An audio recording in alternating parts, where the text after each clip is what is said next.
Hey guys, welcome back. Glad you're here. Today we're going to make this beautiful neutral tone St. Patrick's Day wreath. I think it turned out so pretty. But I'm going to start showing the project up front because I hate watching videos when I don't know what they're making. And sometimes you can't see the thumbnail well enough to see. So I'm going to start showing it up front more. Now we're going to use this larger wreath frame. I think it came from Dollar Tree. It's not the 14-inch, but it's maybe 16.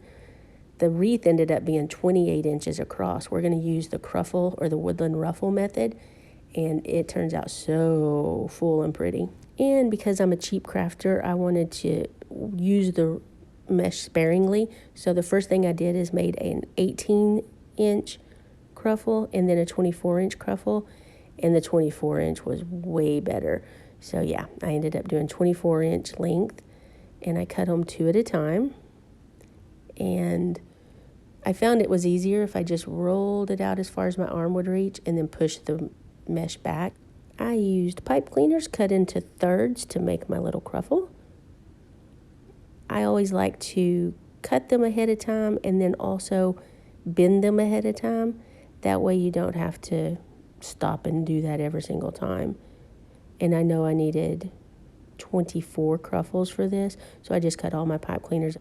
To make the ruffle, or Cruffle, rolled it in like 2 or 3 rolls and then just put something there to hold it, spin it around, and then you'll do the same rolling in on the other end. And then I walk it to the other side, and boy, that's wreaks havoc on your fingernails. It's like a little emery board. I don't know what prompted this change, but about halfway through, I guess I just started rolling it 4 times instead of 2 or 3 times, and then the curl held a lot better, and I liked that. So then so now I guess I roll it in 4 times and spin it around, and then roll it in another. You can see like 1, 2, 3, 4. That also makes it less cruffling in the middle, less walking it to the other side. It ends up so full and so pretty, and you can really see the curl more defined. I put these on the inner and the outer ring. Pro tip coming up, but first I have to throw in that, guys, I'm headed to 10,000. I'd like to get there before February 12th. So if you could help me out, that would be greatly appreciated by subscribing. And if you can leave a comment or an emoji, like, share, any interaction with the video, it makes YouTube want to put it out to more people, and so more new people can see it and maybe get, I think I need 275 subscribers in a week. Eeks. But back to the video, and here's the pro tip. This was very clingy, very grabby mesh. So if I pushed the bundles up out of the way and then attached it to the frame, kind of over here by itself, you just put it on the inner or outer, twist it around, and then you can push it up to the rest of the bundles. And that kept it from grabbing itself so bad. But this is the finished product, and I think it's so pretty, so full. You can see those rings, very lovely. So now we're just going to add some ribbon, and you guys know how I do this. I usually cut it at 11 inches. I dovetail it. This particular ribbon frayed, so I just added some fray check to it.